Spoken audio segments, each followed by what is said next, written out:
La mañana el PIT-CNT va a realizar la próxima semana un paro general parcial, el primero desde que asumió la presidencia Yamandu Orsi. La central sindical plantea entre sus reivindicaciones diferencias con las pautas salariales del gobierno para la negociación colectiva y reclamos de cara a la elaboración del presupuesto. También inició una ronda de contactos con los partidos políticos para hablar de propuestas como la reducción de la jornada laboral, la creación del impuesto al 1% más rico. De todos estos asuntos vamos a estar conversando con el propio presidente del PIT-CNT, Marcelo Abdala. Bienvenido, ¿qué tal? Muy buenos días, ¿cómo están ustedes? Muy buenos días. Gracias por venir. Quizás como a modo de adelanto, más allá de lo que yo leía, y después vamos entrando en los distintos puntos. La agenda del PIT-CNT en este momento, ¿dónde tienen los focos de interés? Yo creo que el centro de gravedad del planteo del PIT-CNT, que emana directamente de su ámbito superior, el Congreso, es la necesidad de acumular condiciones, acumular fuerzas rumbo a una estrategia nacional de desarrollo. Nosotros sostenemos que luego de 10 años casi sin crecimiento del Producto Bruto Interno y analizando un poco más de forma estructural, podríamos decir, los patrones de crecimiento de la economía en nuestro país, prácticamente de mitad de la década del 40 a la fecha, nosotros observamos que en cada periodo de crecimiento se esconde latente el periodo de la caída. Tenemos, en cierta medida, un problema y es que básicamente crecemos al influjo de los precios internacionales de las materias primas y ahí se da un mecanismo un tanto perverso y es que nuestro éxito exportador atrae dólares, eso genera atraso cambiario, eso genera dificultades de competitividad, costos en las firmas y se pierde trabajo y entonces el crecimiento se convierte en caída. Muchas veces en esos momentos de caída, a su vez, han habido crisis y cambios políticos importantes.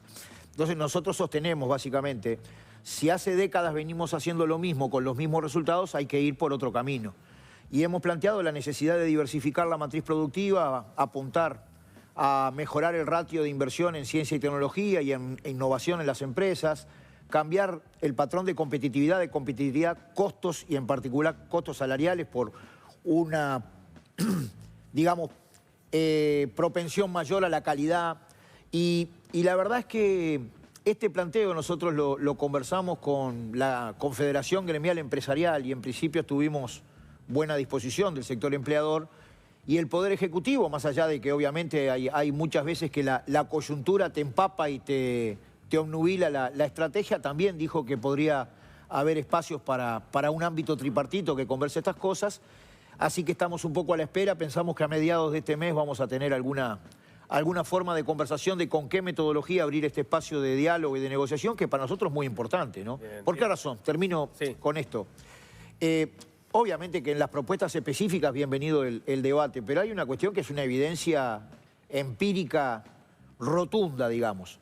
La actual base productiva del país no da para sostener la buena vida de nuestra gente a partir del trabajo, a pesar de la población exigua que tenemos. Entonces significa que estamos teniendo un problema, ¿no? Si nosotros decimos 2019, 450.000 trabajadoras y trabajadores ganan menos de 25.000 pesos, con lo cual no se puede vivir.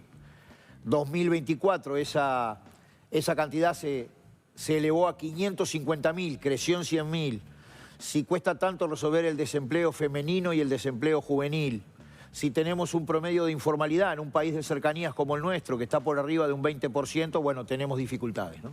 Bien, eso, digamos, esa necesidad de una estrategia nacional de desarrollo y el reclamo que vienen planteando ustedes desde hace un tiempo de generar un ámbito tripartito de discusión sobre eso, tiene el foco, que no hay que perderlo, por supuesto, del mediano y el largo plazo. En el medio, vos mismo lo decías, la coyuntura te pasa por arriba y ahí hay varios aspectos que están en la agenda inmediata del PIT-CNT, que podemos empezar a repasarlos. Uno de ellos, por ejemplo, es la discusión a propósito de los consejos de salarios. Ahí, ¿qué mirada tienen ustedes a propósito de las pautas que presentó el gobierno y cómo se va a dar esta nueva ronda salarial? Bueno, ahí un poquitito la virtud de una organización es tratar de generar conexiones entre la coyuntura y la estrategia, ¿no? Yo creo que es normal que la clase trabajadora plantee una estrategia básicamente en la siguiente consigna, que aumente la participación de la masa salarial en la riqueza nacional. Tú tenés dos formas de lograr este objetivo. La primera, que para nosotros es fundamental, es generar puestos de trabajo de calidad, porque eso tiende a engrandecer la masa salarial y la otra es el aumento de salario.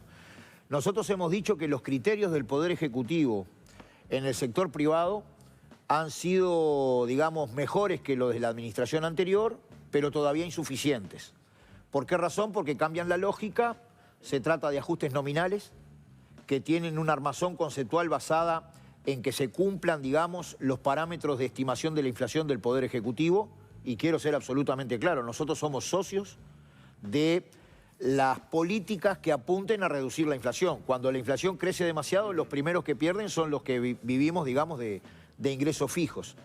Pero el problema está planteado en el hecho de que si por alguna razón, en un mundo muy turbulento, que uno nunca sabe qué es lo que puede pasar, y hay muchos precios que nosotros tenemos acá que no dependen, digamos, de variables nacionales.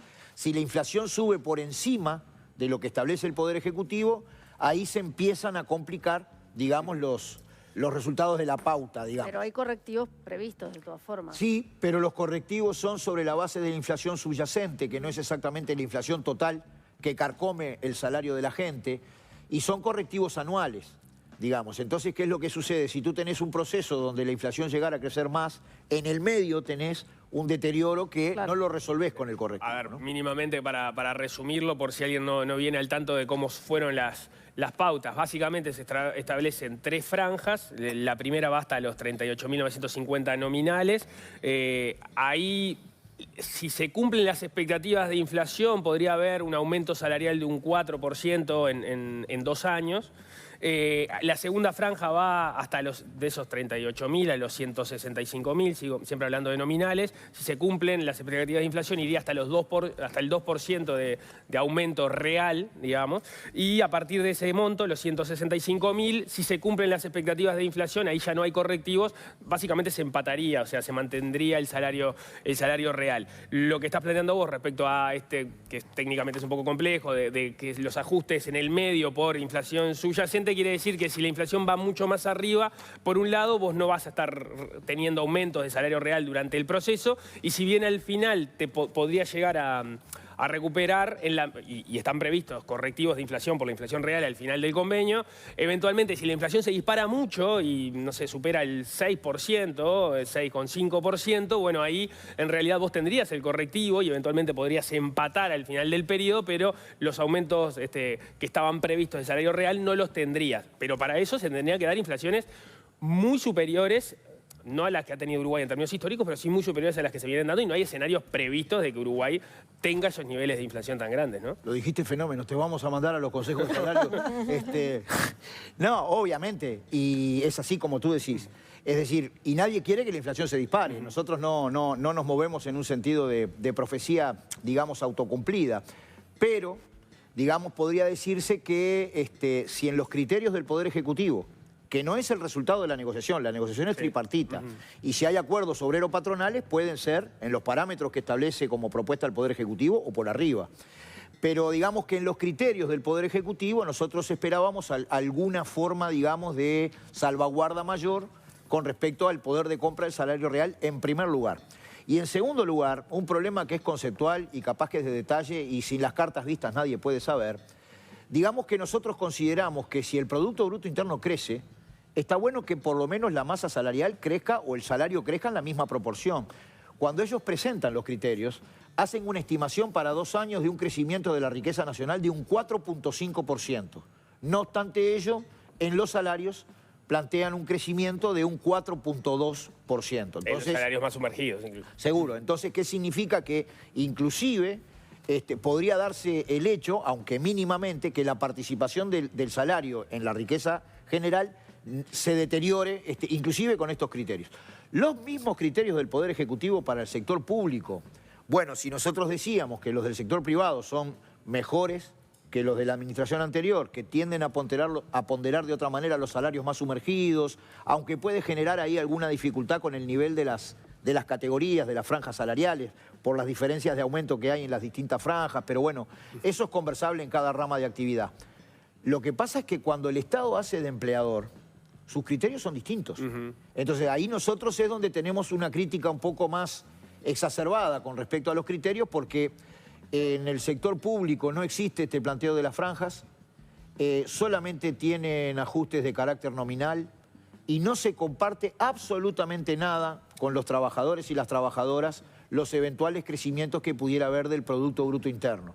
Y venimos, para decirlo en Perdóname que criollo, te interrumpa, ¿no hay correctivos en ese caso? sí, hay correctivos en base a la inflación subyacente, pero digamos que no hay ningún criterio de eventual crecimiento del salario si crece el Producto Bruto Interno, a diferencia de lo que se estableció en la actividad privada, ¿se entiende? Entonces, como que tú tenés dos criterios que son bastante diferentes y por eso las organizaciones sindicales del sector público están de alguna manera planteando una crítica más exacerbada, digamos, a los criterios. Y además saber que cuando nosotros vamos a la negociación colectiva, nosotros queremos discutir todas las determinantes de la relación laboral. Estrictamente nosotros al día de hoy no tenemos demasiada idea de cómo va a ser el presupuesto nacional.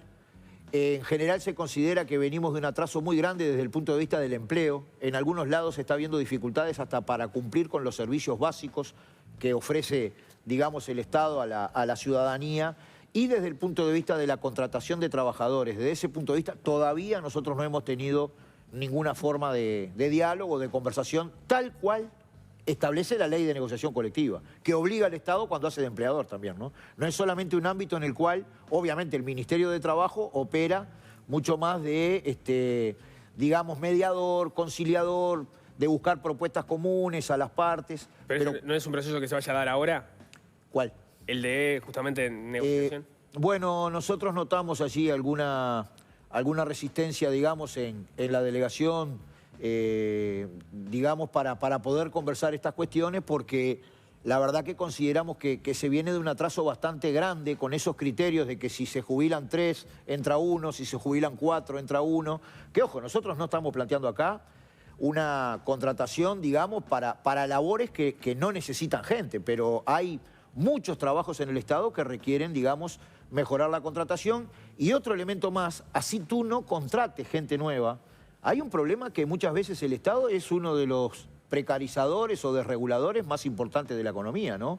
Porque nosotros establecemos para un trabajo permanente un contrato por tiempo indeterminado. Eso es una cosa en la función pública, otra cosa en la actividad privada, pero muchas veces hay mucha gente trabajando que ni siquiera son considerados trabajadores o son, digamos, de distintas tercerizaciones que hay en el Estado, o a veces figura en una cuestión que nosotros consideramos un fraude laboral, unipersonales, cuando en realidad tú tenés una relación de trabajo. Esas cosas nosotros las queremos conversar. Y vos decís que hay resistencia por parte de la delegación que tiene que negociar con ustedes por los funcionarios del Estado y no por la actividad privada, solo por los del Estado. Y desde la perspectiva, digamos, del presupuesto nacional, obviamente que es una ley muy importante porque después regula la participación del Estado en la economía por los 5 años. Luego lo que se hace es cómo eso se ajusta en las distintas rendiciones de cuentas año a año. Pero la ley de negociación colectiva del sector público, como está prevista, digamos que establece la necesidad de una negociación específica respecto de esto en lo que atañe a las relaciones laborales, ¿no? ¿Crees que hay chance, perdón Nico, ahora que estábamos hablando de las pautas, ¿crees que hay chance de que antes de que se empiece la negociación pueda haber alguna modificación por estas cosas que vos nos venís relatando? Bueno, yo esperaría que en el sector público hubiera alguna mejora.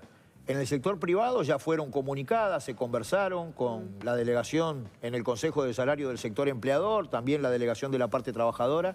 Ahí yo veo en la práctica más dificultades de que se modifiquen, pero de hecho, en la negociación por rama de actividad, los criterios del Poder Ejecutivo son uno de los 3 criterios que hay. También, naturalmente, el sector empleador tiene sus planteos y sus criterios, y nosotros, la parte trabajadora. Por tanto, la resultante, sea por votación del Consejo de Salario, que es un mecanismo, o otro mecanismo, el convenio colectivo, bueno, se estará viendo ahora en la propia negociación, ¿no? Y respecto, sobre todo, a la parte de los públicos, ¿cómo ven el argumento que se maneja, que está arriba de la mesa, de que hay muchas restricciones fiscales por parte del gobierno? Va a venir precisamente el presupuesto y ahí van a empezar, y ya están empezando porque hay conflictividad en varios lados, otras peleas vinculadas a la inversión, los distintos rubros que también son emergencia y que para el PIT-CNT son relevantes. Y entonces, ¿cómo ven esa discusión de, bueno, en algún lado el gobierno va a tener que recortar porque si no, no le va a dar para otras prioridades que también todos entienden que son necesarias y prioritarias. Ahí lo que sucede es que hay un dogma bastante grande y es que el espacio fiscal es una cuestión consolidada en las actuales reglas del juego, pero es absolutamente notorio que desde la perspectiva del movimiento sindical hay muchas cosas que se podrían revisar.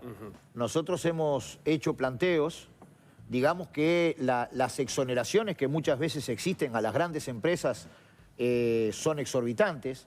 Esto no significa que no tenga que haber estímulos, por ejemplo, a la generación de empleo, tecnología, a la ubicación territorial de las empresas, pero al barrer como están planteadas las cosas son demasiado exorbitantes.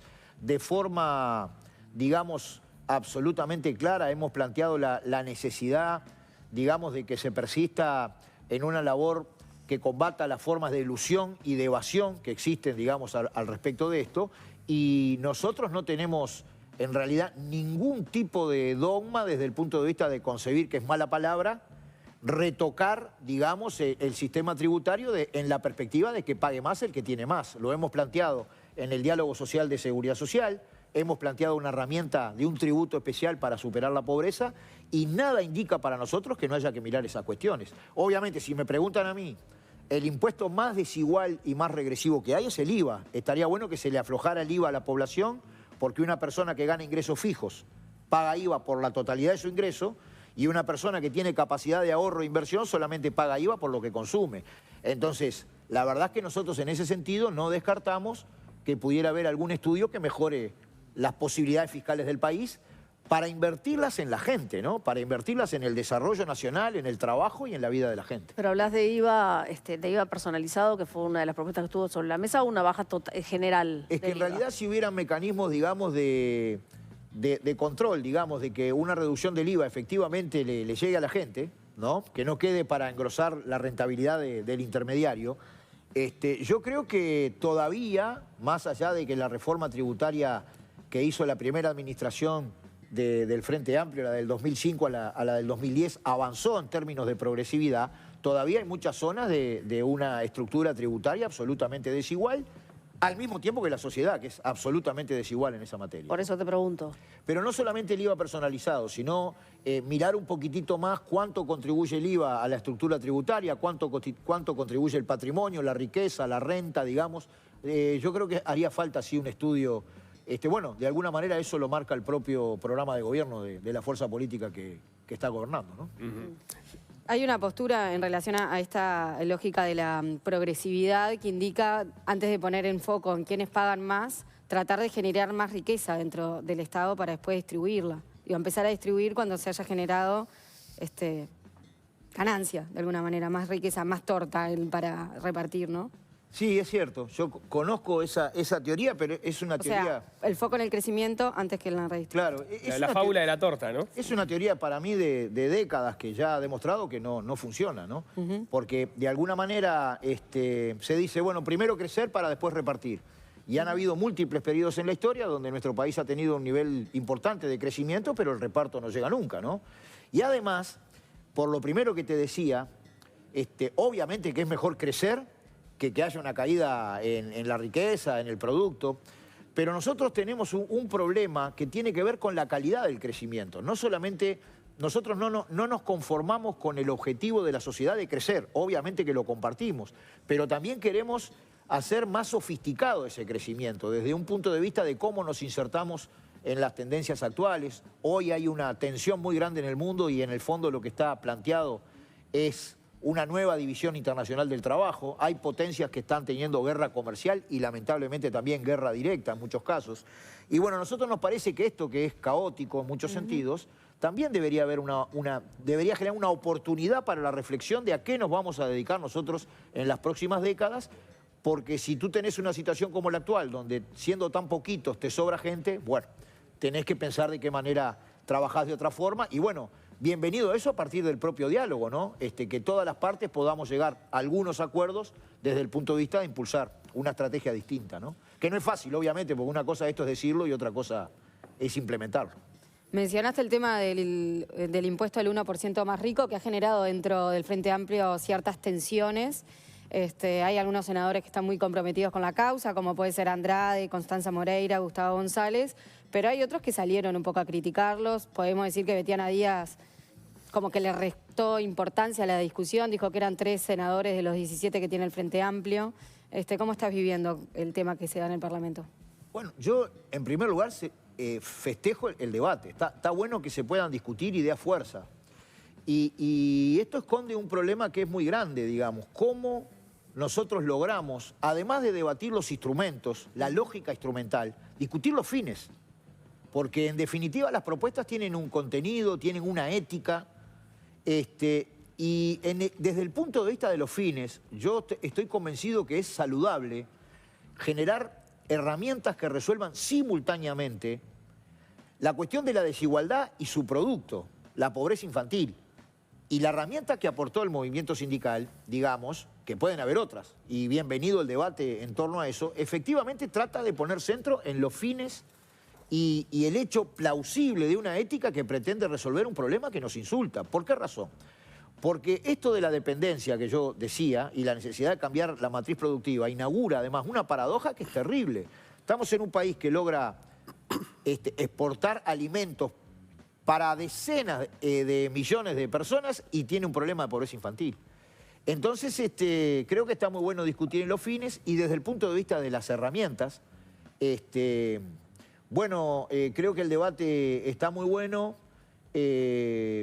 Efectivamente, al final de cuentas, ni siquiera es necesario generar un nuevo tributo, porque en Uruguay ya existe hace mucho tiempo el impuesto al patrimonio, que es de donde nosotros queremos sostener la financiación, digamos, de los recursos que permitan abatir la pobreza infantil. Hoy el impuesto al patrimonio es una referencia, casi que es un impuesto testigo, exiguo, casi que no existe. Y en los estudios que nosotros tenemos a disposición, si tú grabaras un entorno de un 1% al 1% más rico, y digo un entorno porque también ese 1% más rico tiene como una escalera. No es lo mismo el decil más bajo de ese 1% que el de más arriba. ¿Podría ser progresivo, decís vos? Y podría perfectamente ser progresivo. Eso hay que ver la herramienta en lo concreto. Pero si tú analizás que te referís a un entorno de 25.000 personas, que tienen, según los distintos estudios, entre un 25 y un 39% del patrimonio nacional, y tú le ubicás un entorno de un 1% de un tributo exclusivamente destinado a resolver la pobreza infantil, y a vos te da una cifra que puede oscilar entre 600 y 800 millones de dólares anuales, bueno, ahora, ¿por qué no hacerlo? La pregunta es al revés. ¿Por qué no hacerlo? Entonces dice, bueno, pero hay menos inversión. Pensemos en eso. Hoy no existe el impuesto. ¿Y la inversión? ¿Se entiende? Hay que revertir la carga de la prueba desde la perspectiva de que es cierto, donde han habido movimientos en ese sentido, se desarrollan algunos comportamientos que pueden ser evasivos o elusivos, pero son insignificantes con respecto al aporte que podría generar una herramienta de este tipo. Entonces, lo del principio, yo estoy contento con el debate, porque yo además estoy notando que cada vez más gente mira con atención este planteo, se empieza a discutir en los círculos políticos, y bueno, de alguna manera, cuando yo digo bienvenido el debate, si no es esta herramienta, ¿cuál es?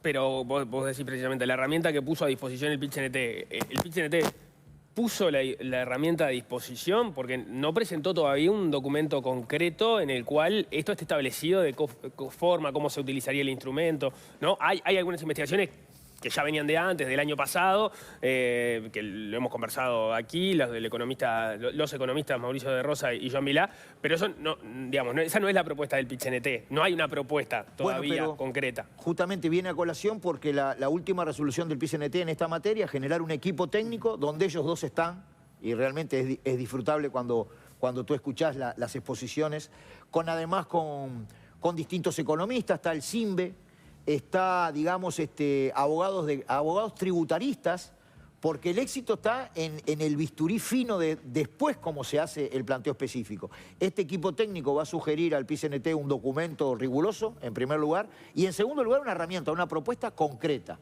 Ya está trabajando. ¿Cuándo? Y calculo, no te podría decir una fecha, pero en primer lugar, yo calculo que en este mes se estaría produciendo un documento con toda la fundamentación, y calculo que a la brevedad va a aparecer una forma concreta que nosotros vamos a proponer a toda la opinión pública, al sistema político, etc. Van a incluir en ese documento el documento que les entregó De Rosa y Vilá para el que dice que no es inviable crear este impuesto, Sí. o crear o modificar el impuesto al patrimonio. Ellos me enviaron una carta, una nota que es también para todo el PCNT, nosotros la analizamos y en función de esa nota es que armamos este equipo técnico, ¿no?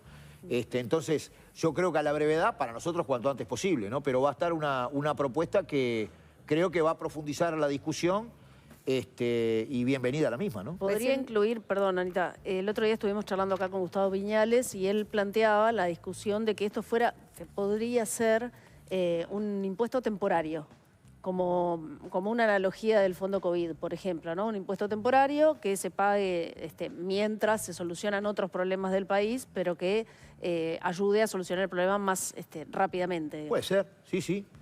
Por eso, cuando tú estás en un proceso de elaboración de ideas, todas las propuestas son bienvenidas, ¿no? Porque en realidad, ¿por qué puede ser? Pienso yo. Porque si uno quisiera ser, digamos,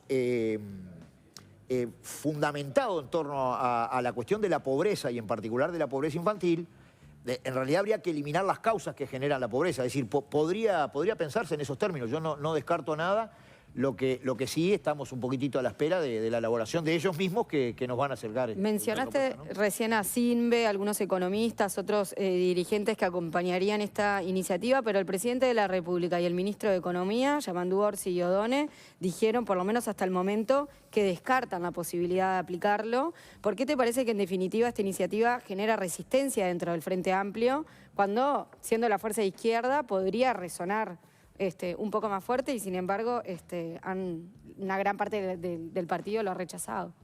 Sí, es una pregunta que tú le tenés que hacer a ellos. Lo que yo creo que es una cuestión que no hay que verla en la fotografía, sino en la película, porque yo creo que está en movimiento. En estos días yo escuché atentamente al presidente de la Cámara de Diputados, Valdomir, que dijo, digamos, bueno, es un tema para estudiarlo, hay que verlo, se puede pensar. ¿Qué quiero decir? También hay que tener apertura de cabeza para considerar las propuestas y sí, eventualmente capaz que alguna persona, alguna institución, en principio tienen algunas reservas que luego la propia discusión va digamos, bajando la guardia, ¿no? ¿Ninguna hipótesis de por qué no logra penetrar con más fuerza, por lo menos en el plano político? Es que para mí está creciendo y hay algunos indicadores que bueno, hay que ver lo que dice la sociedad también, ¿no? Porque nosotros, además de conversarlo, además de proponerlo, nosotros vamos a hacer, bueno, asambleas en los lugares de trabajo, reuniones en los barrios para difundir. Hay que ver cómo va cambiando el clima, digamos, de la opinión pública al respecto, ¿no? De todas maneras, creo que es digamos, una discusión que está generando consideraciones, digamos, para decir un ejemplo. Si el presidente dijo que no iba a crear nuevos impuestos y esto se puede implementar no a través de la generación de nuevos impuestos, sino a través de cambiar el impuesto, cómo se está cobrando hoy el impuesto al patrimonio, bueno, capaz que por ahí hay que verlo. También se ha dicho que no se pretende aumentar la carga tributaria y ahí sí entraría en contradicción con eso. La duda que me surge, y no quiero plantear una falsa oposición, pero si no se les da cierto descalce entre que todavía no tienen la propuesta y que se viene arriba la discusión presupuestal, donde ustedes van a estar presionando por cosas que en muchos aspectos van en sentido contrario al objetivo que tendría ese impuesto, que es la pobreza infantil. Por ejemplo, lo que veníamos hablando recién de los aumentos de salarios para los funcionarios públicos. Bueno, en la medida de que dejamos la imagen de la torta, hablemos de la imagen de la manta corta, ustedes van a tener un montón de reivindicaciones que van en sentido contrario o que van a tensionar por lo menos el uso de recursos para la pobreza infantil, que sería el objetivo de este impuesto. Entonces, de alguna forma es, bueno, ahora se está discutiendo el presupuesto, se va a pedir dinero para un montón de fines, pero bueno, cuando lleguemos con la propuesta del impuesto que todavía no la tenemos pronta, bueno, ahí sí, los próximos 800 millones de dólares que vamos a recaudar a través de esto se van a dedicar a los niños. Pero mientras tanto estamos pidiendo dinero para muchos otros lados, que no son tan urgentes. Claro, pero tú ahí, digamos, el razonamiento que está por detrás de la afirmación es que, en definitiva, mientras nosotros tenemos decenas de miles de millones de dólares depositados en el exterior, tenemos que 25.000 personas capturan el patrimonio de entre un 25 y un 40% del patrimonio nacional, que por tanto tienen patrimonios por encima del $1.000.000 y que capturan el porcentaje mayor de los ingresos. Tú me estás planteando que los trabajadores debieran aceptar una rebaja salarial por el problema, digamos, de la pobreza infantil, mientras que hay gente que está en una condición absolutamente cómoda y holgada para un propuesto, un tributo que es recontra moderado, ¿no? A ver, estamos hablando de un 1% al patrimonio, del 1%. Es una moderación que hasta ternura da. Vos decías recién que van a hacer charlas en los barrios, en fin. Ahora, para crear o modificar este impuesto, no podrías hacerlo mediante una consulta popular, no se puede. Tendría que hacerlo el Poder Ejecutivo, es decir, al que tenés que convencer en realidad es al Poder Ejecutivo y a los parlamentarios. Bueno, vos sabés que yo tenía también esa visión por el hecho de que las cuestiones tributarias son, en general, iniciativa privativa del Poder Ejecutivo, pero algunos legisladores me dijeron que eso podía discutirse, digamos, en el propio Parlamento. Obviamente que en los barrios nosotros vamos a conversar con la gente, a fundamentar la propuesta. Es en los mismos barrios, digamos, en que nosotros trabajamos junto a las ollas populares, es en los mismos barrios en que recientemente del local del PICNT salieron más de 8.000 prendas de abrigo para la gente en situación de calle, y ya conocemos, es nuestra gente, ¿no? Entonces nosotros vamos a conversar para que la propuesta tenga más fuerza social y se implemente. No digo que no tenga valor, por supuesto, la conversación social, pero lo que sí me parece es que tenés que convencer a los que lo tienen que crear y que votar. Tiene que tener mayoría parlamentaria y tiene que tener la buena disposición, obviamente, del Poder Ejecutivo, de los sectores parlamentarios. Escuchaba que algún parlamentario, digamos, consideraba interesante la propuesta y nos estarían invitando al PICNT a la Comisión de Hacienda del Parlamento. Sí, por supuesto que obviamente en el sistema político está muy bueno que esto se discute. Pero no entiendo, si el Frente Amplio no acompaña esta iniciativa a nivel parlamentario, la central sindical no puede activar ningún mecanismo alternativo de consulta ciudadana o, en fin, No lo tenemos planteado en este momento, digamos. Pero no lo descarta. Pero no lo descarto y no sé. Sí, formalmente digamos estaría que, permitido. ahí está, no tengo idea si formalmente se puede hacer una cuestión como la que tú sugerís en materia tributaria. Pero en realidad el camino... No, yo no la sugiero. Acá entiendo que Gustavo... no se puede en los referéndums, sí los plebiscitos. Sí. En definitiva son muy Gustavo González, incluso acá un poco en serio, un poco en broma, dijo, bueno, si no lo someteremos a consulta popular y seguro ganamos porque nos votan los pobres, dijo. Bueno, pero consulta popular es justamente lo que nosotros vamos a hacer.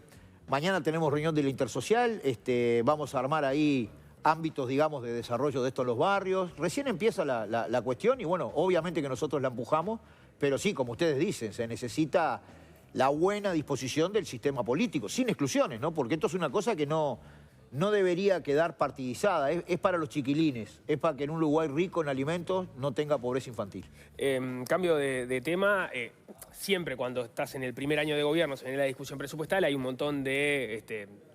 sube la conflictividad, ya hablamos de algunos de esos temas, va a haber paros por la educación, recién veíamos un planteo de FANCAP, los planteos de COFE, pero hay otra serie de conflictos que no tienen que ver con eso, tienen que ver con cómo viene moviéndose el trabajo. Estuvo lo de COPSA por los atrasos salariales, está lo de CONAPROLE por la planta de Rivera, está lo de la pesca, que lleva ya 2 meses de conflicto en plena zafra. Para los empresarios dicen, bueno, esto se está llevando puesto el sector, va a haber que refundar la pesca porque la situación es absolutamente crítica. ¿Qué visión tenés vos a propósito de cómo se está manejando este conflicto? Bueno, quiero ser muy genérico porque es muy probable que en estos mismos momentos esté latente algún ámbito de conversaciones, digamos, y muchas veces cuando hay un conflicto de esta naturaleza, cualquier comentario, hasta hecho con la intención de ayudar, puede complicar las cosas. Pero yo creo que tenemos un problema estructural. Nosotros tenemos más territorio marítimo que terrestre. Sin embargo, en cierta medida hemos vivido a espaldas del mar. Yo hablaba con alguna gente recontra interesante de la UTEC y le decía, ¿por qué no se hace una universidad del mar? La gente en la pesca está trabajando en una flota obsoleta. Yo lo conozco porque yo trabajé en la industria de la reparación naval y sé en qué condiciones trabaja la gente. Estarían prohibidos en otros lados las embarcaciones de este tipo. Nosotros capturamos un porcentaje ínfimo de la biomasa que hay en el mar. Podríamos tener, digamos, todo un proceso a través de un mercado de concentración, del acceso más equitativo al frío por parte de los insumos pesqueros, digamos, una línea que mejorara, digamos, la capacidad, la soberanía alimentaria de nuestro país, pero además de exportación. En algún momento hubo una empresa aquí que lamentablemente cerró muy eficaz en la exportación y en el tipo de exportaciones con valor agregado que hacía, aunque era bastante negativa desde el punto de vista de cómo trataba a los trabajadores y las relaciones laborales. Pero ahí yo lo que digo... Todo eso está lejísimo del hay que conflicto barajar ahora, ¿no? Yo lo que pienso es que hay que barajar y dar de nuevo. Los dueños de los permisos de pesca es el Estado a través de la DINARA. Y acá se pesca en cualquier condición. Para dar un permiso de pesca tendría que, en primer lugar, todo el mundo estar dispuesto a cumplir la normativa. Uruguay no ratificó el convenio 188 de la OIT que establece en qué condiciones trabaja la gente en el mar. Si tiene derecho o no al descanso. Este es un conflicto por descanso.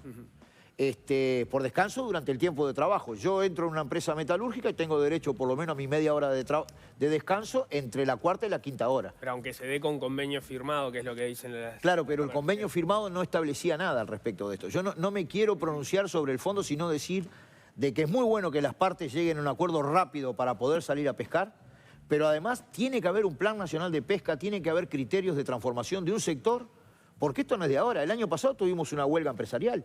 Tuvieron como 7 meses sin trabajar por una decisión empresarial. Entonces, yo creo que ahí todos tenemos que aportar, no solamente para que se llegue a un acuerdo ahora beneficioso para las partes, sino para generar un plan de pesca que podamos explotar mejor el recurso que tenemos, ¿no? Porque mientras nosotros estamos en estos problemas, los barcos extranjeros andan en las costas capturando todo lo que hay en la vuelta, ¿no?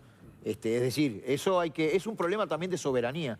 ¿Cuál es una forma de defender nuestra soberanía territorial? No es solamente con los patrulleros oceánicos que pueda tener la Armada, es que haya una flota pesquera trabajando que finalmente termina cuidando nuestro territorio nacional. Bien. Marcelo Abdala, muchísimas gracias por estos minutos. Un gusto. Muchas gracias. Muy amable. Hacemos un...